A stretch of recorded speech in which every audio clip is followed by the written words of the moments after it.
Great Debaters Contest is powered by Blaze, by Safaricom, the Youth Network.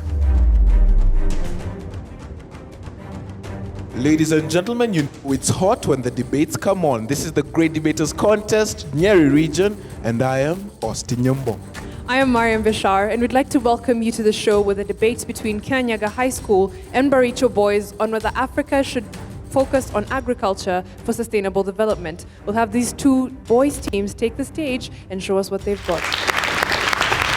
Proposer number one, you've got 3 minutes. Franklin Benjamin said that there are 3 ways in which countries can attain economic development and also wealth.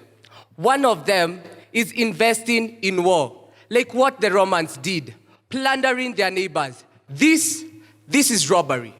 Number 2, we have commerce. The latter is simply cheating. And the third and surest way for economic development in a state is agriculture. In agriculture, you reap what you sow. So, why should African states prioritize agriculture for sustainable economic development? Brianas Njoroge, Baricho High School, to propose the motion.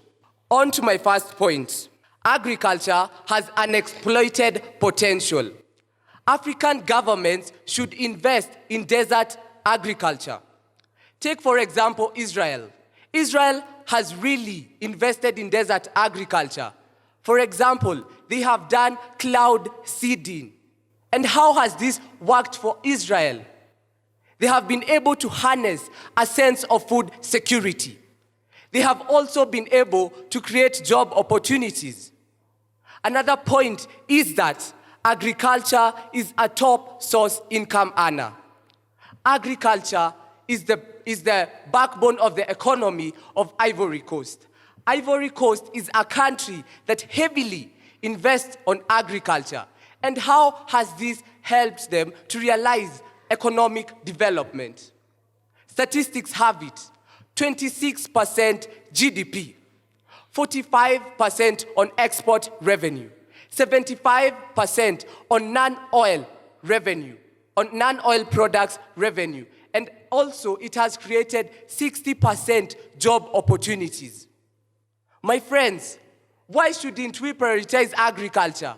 Agriculture is getting this state somewhere. Agriculture is also a top source of employment. Here with me, I have the Standard newspaper, March 12, 2016. Joshua Oigara, together with the US ambassador, initiated a project which was mainly built on honey, using honey as a liquid soap. And how did this benefit them? 500,000 entrepreneurs have benefited from this. 2.5 million jobs have been created through this project. My friends, give me enough reasons why that Africa should not prioritize on agriculture for substantial economic development. Thank you. Opposition, you heard the challenge. You have 3 minutes. Bygones be bygones. Let's embrace the new. These were the words of His Excellency Uhuru Kenyatta during his inauguration to be the 4th president of our country. Stephen Kibe from the Kianyaga School, ready to oppose the motion that states that African government should prioritize on agriculture for sustainable economic development. When African governments prioritize on agriculture for sustainable development, we find that there will be production of similar goods. Similar goods, they say. So, if there are similar goods that are there, this will bring about a competition into the agricultural market. There being a competition, there are those who will be forced, if they are unable to toe the line, then they toe away from the line.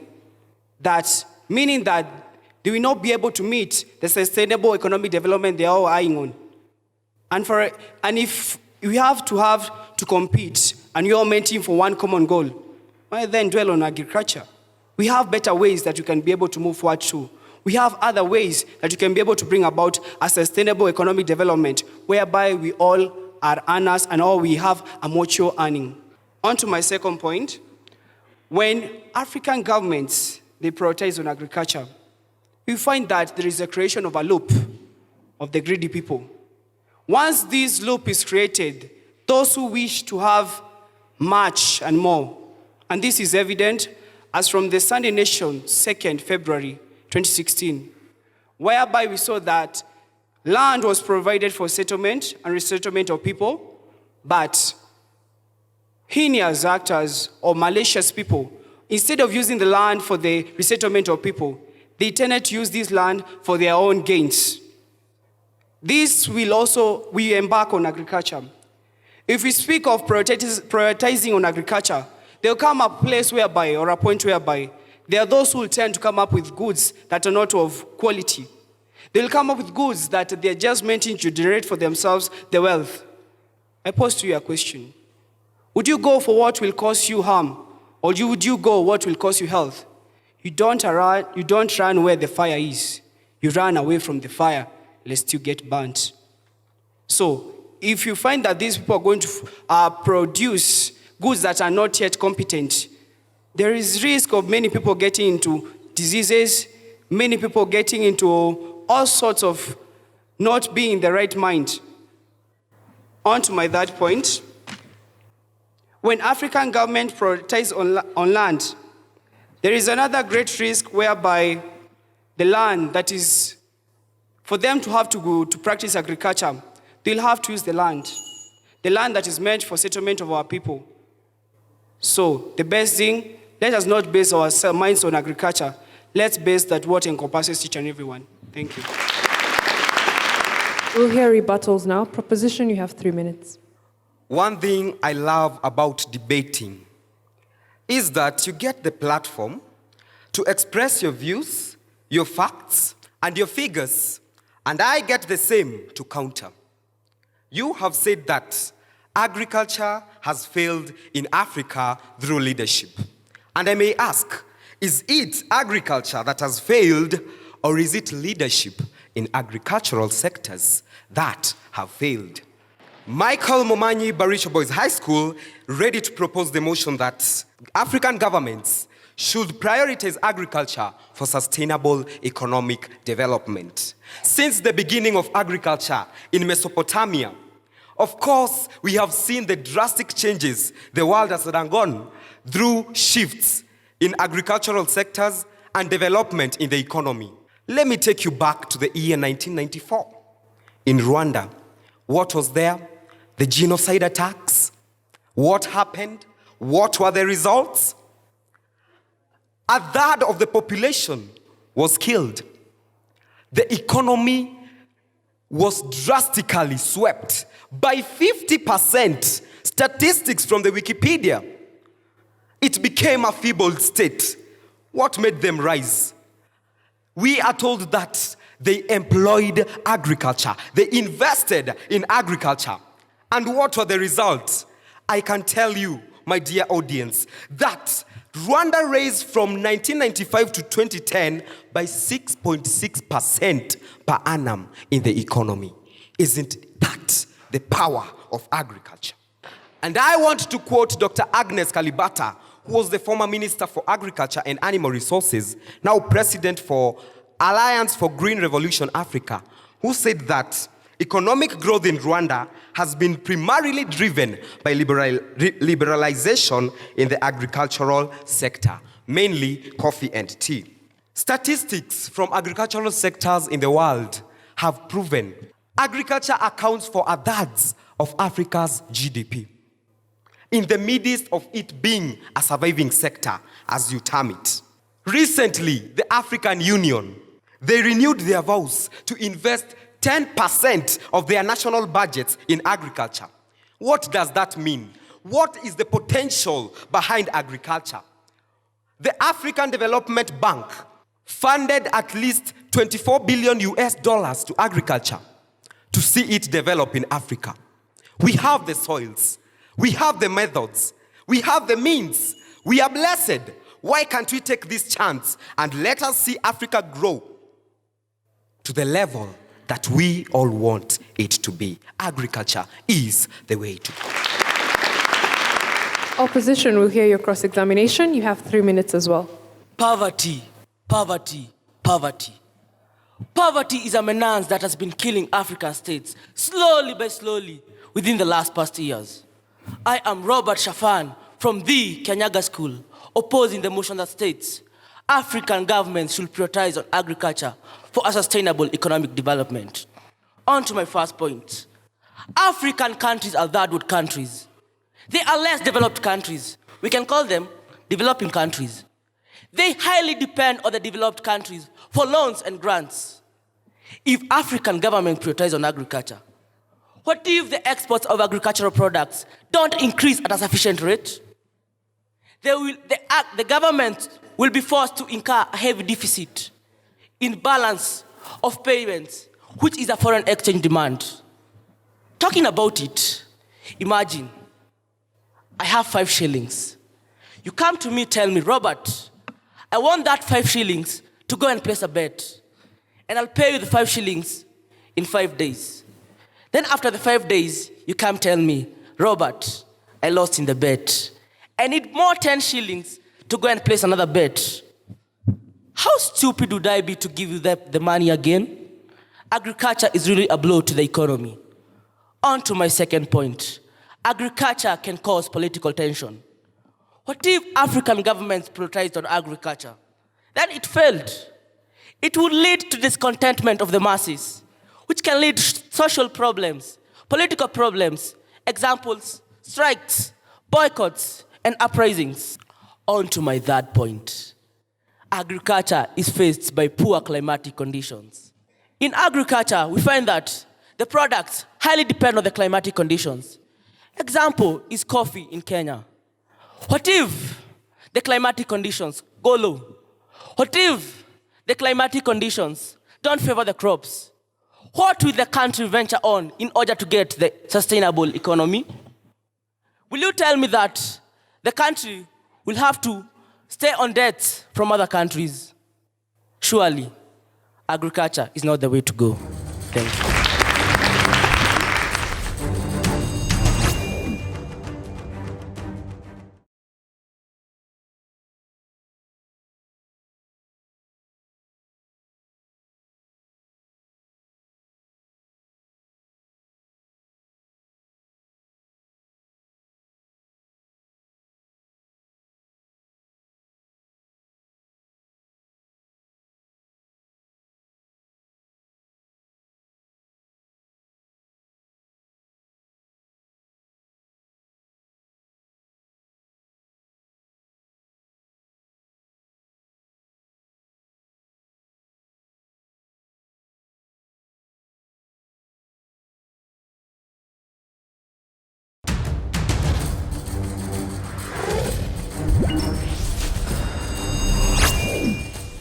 Thank you very much to the audience for those questions. They've posed questions to these two teams. The proposers have been asked if we were to specialize on agriculture, as they have said we should, would that not then lead to the detriment of our growth and the growth of other sectors? The opposition have been asked to give us alternatives to agriculture for sustainable growth if agriculture is not the way forward. We'll have them respond.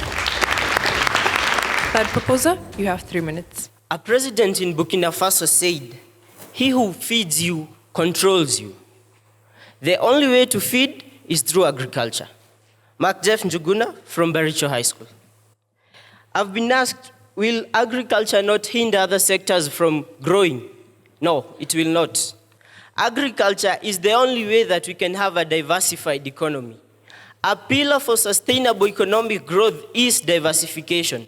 Through agriculture, we attain an economy that is not dependent on one thing alone. Agriculture will lead to industries. Agriculture will lead to roads. Agriculture will lead to social amenities. So in that sense, other sectors will grow and agriculture will not hinder other sectors from growing.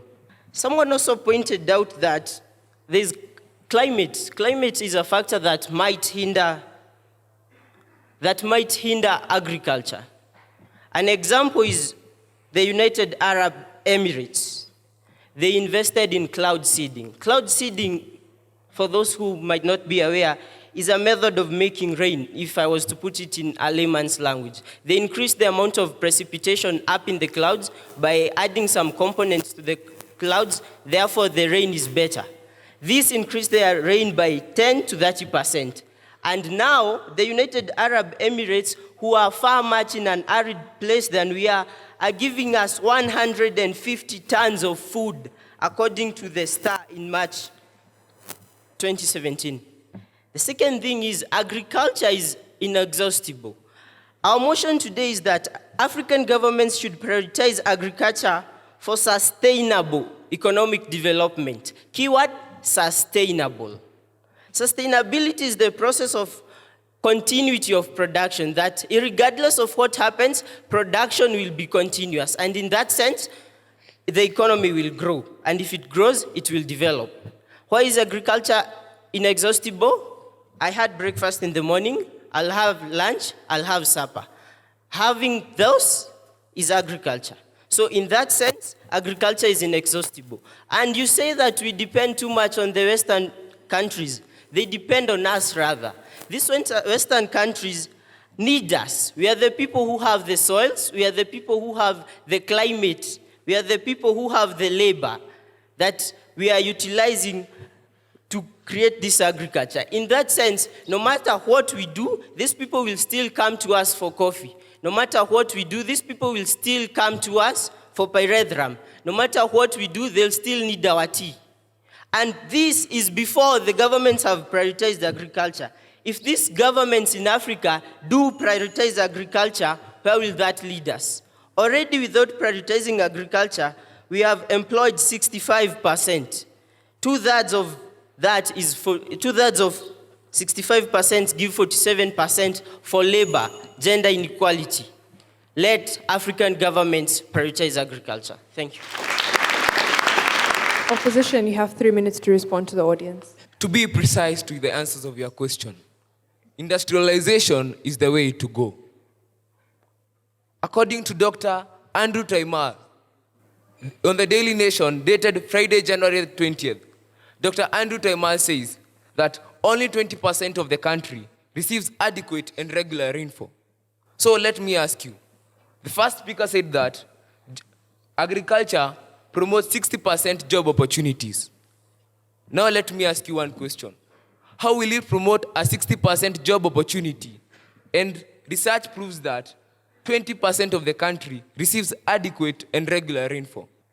Tell me, I know that is a question ringing on your minds. According to me, this is what I think is the way to go. Industrialization has led to the development of many places.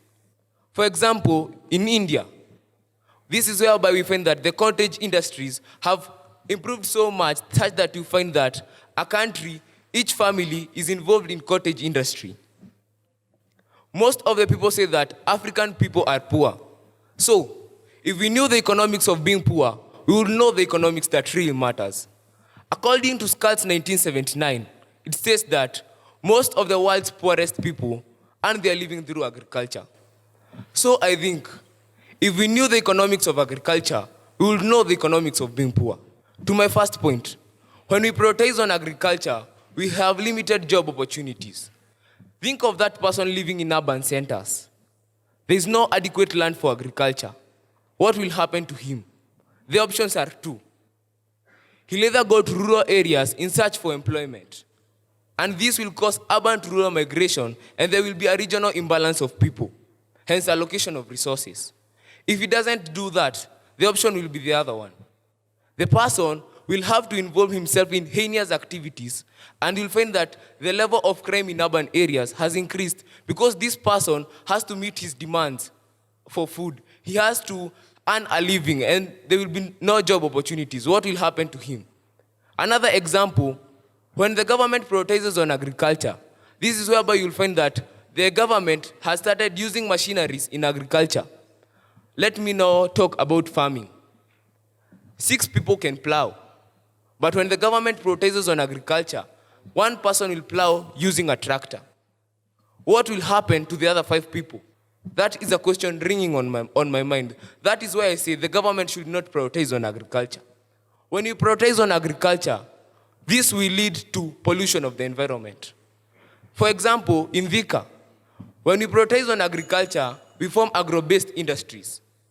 So, in Thika, there has been pollution whereby you find that the cooking oil releases sulfur 4 oxide that goes to the atmosphere and forms an ozone and destroys our ozone layer, creating climatic changes. So, tell me, agriculture depends on climate, and climate is unreliable. So, we should all avoid agriculture. Thank you.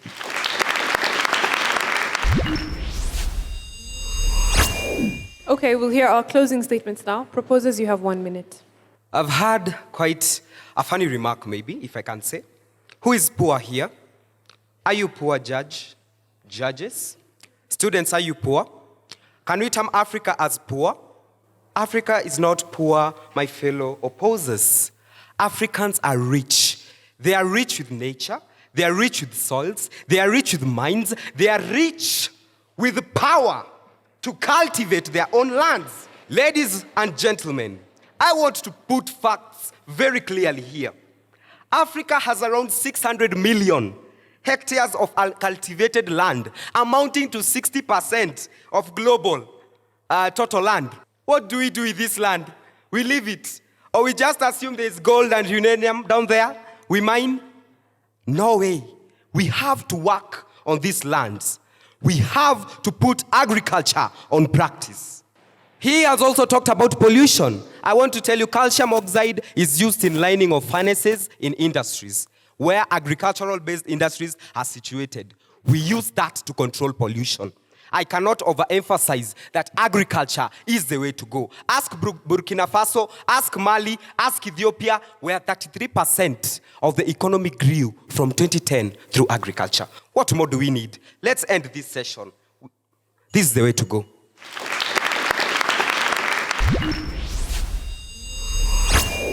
Opposition, you have 1 minute for your final statement.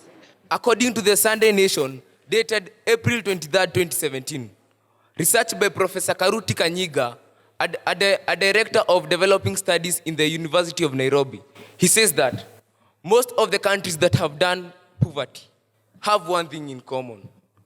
I know the question in your mind, what is this thing? They have used industrialization to uplift their masses. I did not say Africa is poor. I said that most of the people who are poor earn their living through agriculture. I have a formula of how to determine the demand for food in a country. We are going to use the formula that says D is equals to P plus 2G, where D is going to stand for the demand for food. P is going to stand for the population curve.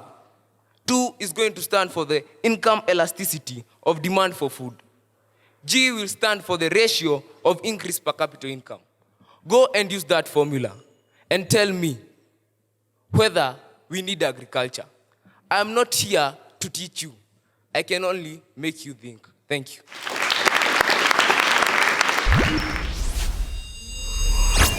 Baricho, Michael, I think you are a strong debater. You have got a very good enunciation of words and a lot of confidence on stage. And the same goes to the others, but you are outstanding among the group.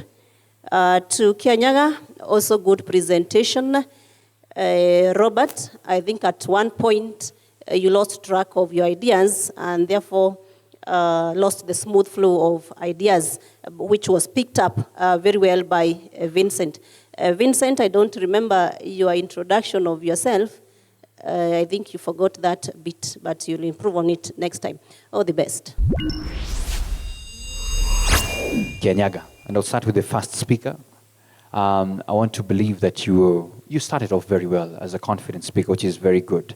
However, I feel as a first speaker, you set the pace for everybody, and so I think you set the pace for the demerits of agriculture, and so there was no inclination, and that's why there was a question from the audience asking, then if it's not a priority to agriculture, so what should we prioritize on? Robert, your role is cross-examination, and this also comes to Michael as well. Cross-examination is the first thing. You listen to the other team so that at least you can weaken their points and tell us that, listen, these are some of the weaknesses that we have seen in what you submitted. Vincent, thank you for tackling the question, industrialization. Quite strong for the team as well, and even the ending, I could tell that you're one of the strongest in the team.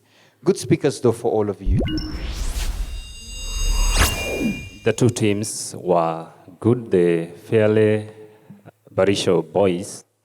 A good voice projection for Michael, Joroge, Juguna, and also time management. That was good. That bit on the introduction was very powerful, the way you started. But again, you should have also done the definitions of the motion. Kibe, Robert, and Vincent, you also handled the motion properly. Though on time, you went a little bit out of time, so you can manage that. You're both good teams. All the best. Thank you very much. So, audience, whose results do you want to hear first? Baricho or Kianyaga High School?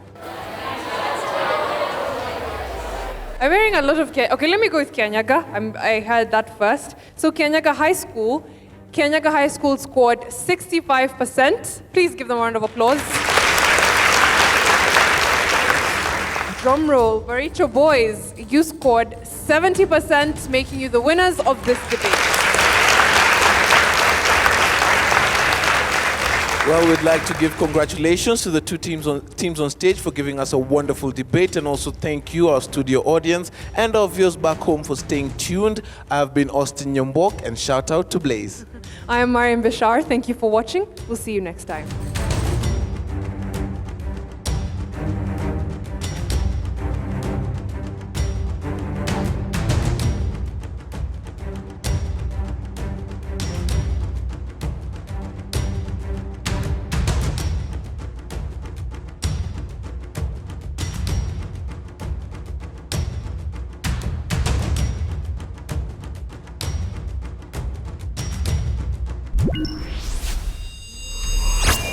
The Great Debaters Contest is powered by Blaze, by Safaricom, the Youth Network.